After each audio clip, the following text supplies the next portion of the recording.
그래서 인트린식 지오메트리의 초보자들은 일단 익스트린식 지오메트리 쪽에서 조금 기하학적인 직관을 얻은 다음에 그걸 이제 그 익스트린식 지오메트리에 의존하지 않는, 즉 임베딩에 의존하지 않는 방식으로 좀 재구성을 하면서 인트린식 지오메트리를 완성하려고 노력을 할 수가 있는데요. 여기 밑에 이제 그림에서 보시는 것처럼 3차원 유클리드 공간 안에 적당히 곡면이 임베드 돼 있다면 그 곡면의 한 점에서 내지는 그 곡면 위를 지나가는 커브에서 접선 벡터, 그 다음에 접선 벡터들, 서로 다른 접선 벡터들이 스팬하는 접평면 이런 것들을 어떻게 정의하면 좋을지는 비교적 쉽게 눈에 들어온단 말이죠. 그래서 그 익스트린식 지오메트리에서 저 임베딩이 방금 얘기한 것처럼 접선 벡터, 내지는 접선 벡터들이 이루는 접평면 같은 거를 임베딩이 결정하는 거를 잘 이해를 했다고 쳤을 때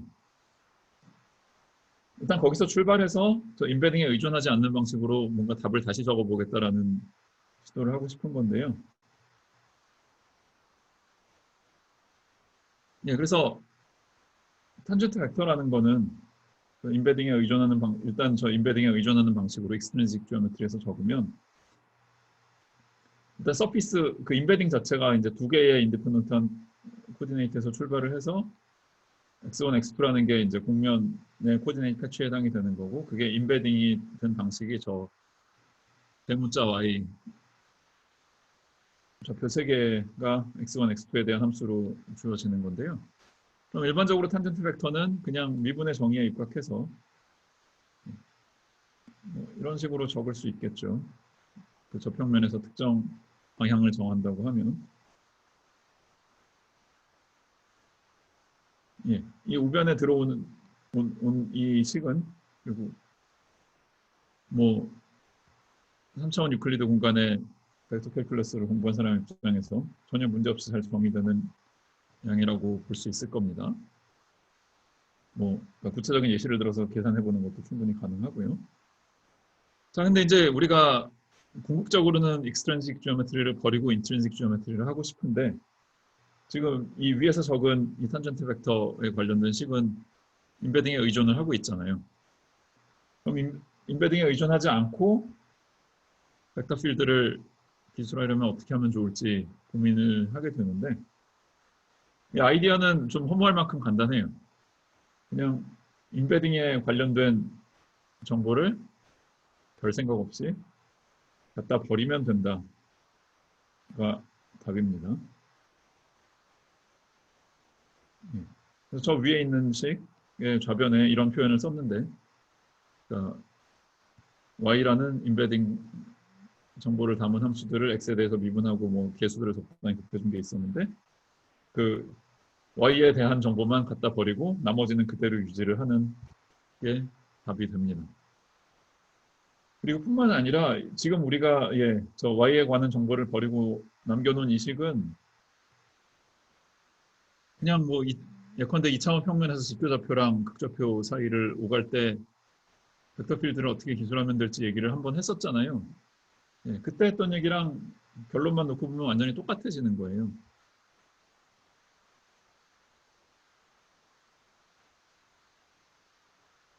그래서 기하학적인 직관을 얻는 데는 저 임베딩이 때로는 도움이 될 수도 있지만 그냥 포멀하게 벡터 필드를 정의하는 데 있어서는 임베딩 정보 없이도 얼마든지 할 수 있다는 거죠.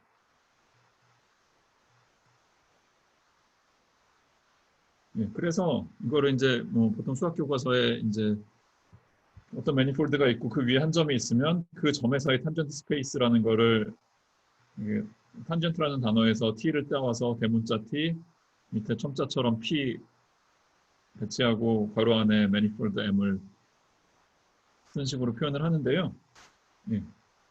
이거를 저 임베딩 정보를 제거하고 나서 어떤 식으로 정의를 하냐면 모든 상상 가능한 디렉셔널 데리버티브들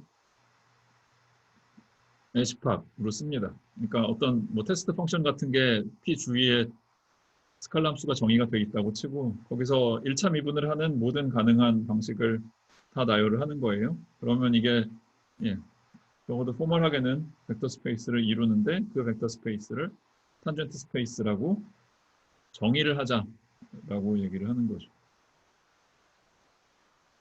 함수가 인풋으로 들어오면 아웃풋으로 함수의 미분값을 주는 거죠. 그래서 이런 가능한 미분들의 집합을 현미분들의 집합을 탄젠트 스페이스로 정의를 합니다. 일단 이렇게 정의를 했을 때 뭐 확인해야 될 제일 중요한 성질 중에 하나는 이게 서로 다른 좌표 사이에서 잘 연결이 되느냐인데 이거는 여러분들이 이미 한 500번쯤 해봤을 체인룰 적용하는 거 이상도 이하도 없어요.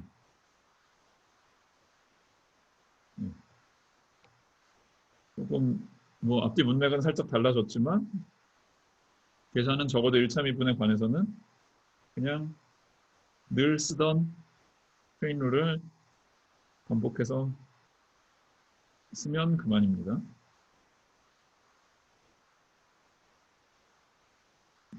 그래서 형식적으로는 이 x좌표에서나 x틸다 좌표에서나 비슷한 모양을 하게 되고요. 그다음에 구체적으로 요 b 또는 b 틸다 컴포넌트 값이 어떻게 주어지는지는 체인 룰을 통해서 결정할 수 있고요.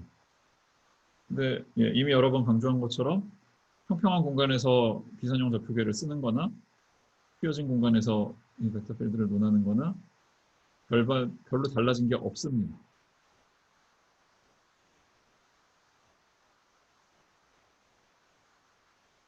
그리고 일단 그 평평한 좌표계에서 하는 얘기랑 그러니까 평평한 공간에서 비선형 좌표계에서 하는 얘기와 이 일반적인 리만 다형체에서 하는 얘기가 같다라는 사실을 받아들이면 벡터 필드가 정의된 이상 코벡터나 뭐 일반적인 텐서 타입이나 정의하는 거는 똑같이 돼요. 그래서 제가 여기 이제 그 로컬 그리고 글로벌이란 말을 썼는데 로컬이란 말은 그냥 각 코디네이트 패치에서 보겠다라는 얘기고 글로벌은 이제 서로 다른 코디네이트 패치가 어떻게 연결되는지까지도 보겠다라는 얘기인데 각 코디네이트 패치 따로따로 놓고 볼 때는 사실 이게 무슨 그냥 간단한 오픈셋인지 아니면 오픈셋들이 연결돼서 되게 복잡하게 만들어 놓은 매니폴드인지 로컬하게만 보면 구분이 안 가요. 그래서 그냥 Rn에서 벡터들의 집합, 뭐 코벡터들의 집합, 텐서들의 집합 논의할 때랑 정말로 구분이 안 갑니다. 하지만 쭉 연결하다 보면 어떻게 연결할 수 있는지 단계에서는 좀 차이가 나요. 구체적인 예시를 하나 들면 우리가 지금 늘상 얘기한 2차원 구면이요. 여기서 직관적으로 벡터 필드를 어떻게 뭐 기술할 수 있을지 이제 생각을 할 수가 있잖아요. 예컨대 구를 놓고 그냥 야구에서 커브볼 던지듯이 스핀을 주면 그 구 표면 위에 있는 점들이 이동을 하고 그 점들이 이동하는 거를 대충 그 벡터 필드 비슷한 그림을 그리면 이런 그림이 그려지잖아요. 근데 중요한 거는 적당히 좌표를 잡았다고 했을 때 북극이랑 남극에 해당되는 점은 그 벡터의 값이 0이죠. 저 점에서는. 다른 데서는 다 0이 아닌 값을 가지지만 적도 근처에서는 값이 좀 커지고 북극 남극 근처에서는 값이 좀 작아지고 정확히 북극 남극에 가면 이제 벡터가 0이 되는데 저걸 뭐랑 좀 비교를 할 수가 있냐면 이런 도넛 모양 토러스가 있다고 하면 이 토러스에서는 적당히 벡터 필드를 잘 도입을 해가지고 어느 점에서도 0이 아닌 그런 벡터 필드를 그릴 수가 있어요. 그렇죠? 근데 양쪽 경우 다 어느 한 점 근처에 작은 패치를만을 잘라가지고 보면 별반 다를 바가 없다는 거예요. 여기 이쪽 패치에서도 뭐 적당히 벡터들이 0이 아닌 값을 가지고 분포가 되어 있고 여기서도 적당히 0이 아닌 값을 가지고 분포가 되어 있다고요. 그래서 각 패치별로 보면 거기서 어떤 벡터 필드들이 가능한지는 예, 그냥 같은 차원이기만 하면 뭐 별반 다를 게 없어요. 하지만 서로 다른 패치를 다 연결을 해가지고 글로벌한 모양을 이루는 과정에서는 네, 글로벌한 어떤 매니폴드를 이루려다 보면 결과적으로 구면에서는 이런 그 벡터의 값이 0인 고정점이라고 해야 될까요? 예. 그런 점이 반드시 2개 이상 등장을 할 수밖에 없는데 이쪽 토러스에서는 그런 점 없이 모든 매니폴드 위에 모든 점에서 벡터 값이 0이 아닌 그런 벡터 필드를 도입을 할 수가 있습니다. 그래서 예, 이 로컬한 이슈들은 기하학 문제라고 부르고요. 글로벌한 문제들은 위상수학의 문제라고 해서 서로 이제 구분을 합니다. 예, 우리가 이제 예, 이 미분기하를 익혀가지고 상대론에 적용하는 과정에서는 주로 지오메트리, 로컬한 이슈들만 볼 거고요. 글로벌한 이슈들은 뭐 가끔 생각해 볼 기회가 없진 않겠지만 예, 대체로 덮어놓고 지나갈 겁니다.